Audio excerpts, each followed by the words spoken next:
ตัวอ่อนนี่อ่ะ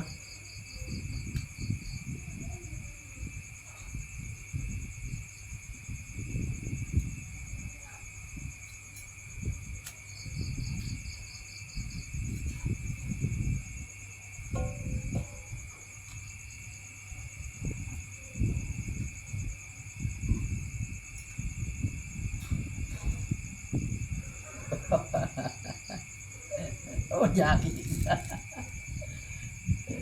ยังไม่อิ่มครับ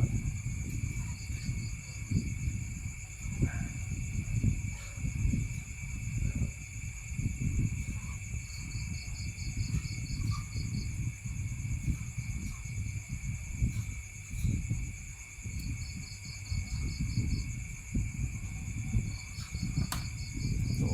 ขาว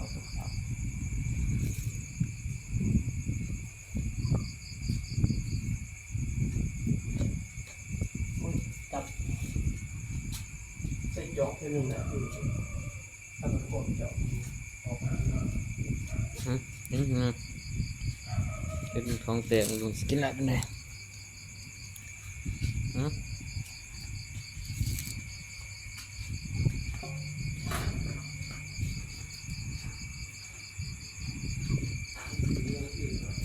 แบบบุฟเฟ่นี่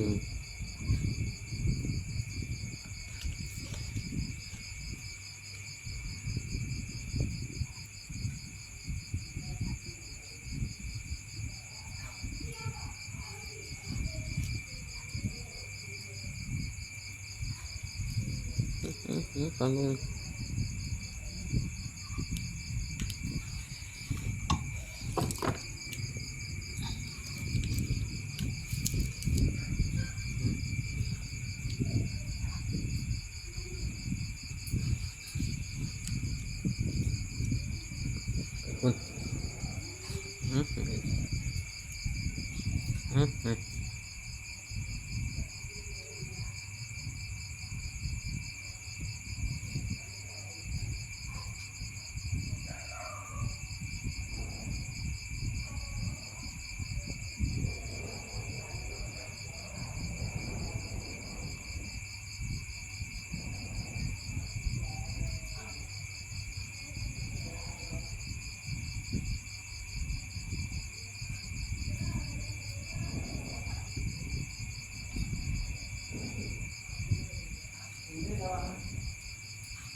เดี๋ยว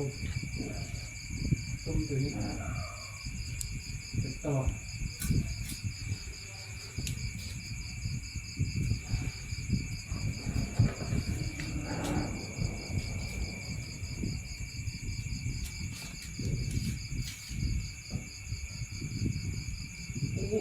กินหลายได้อื่น ทองมันจะปรุงกินอะไรไปได้วะ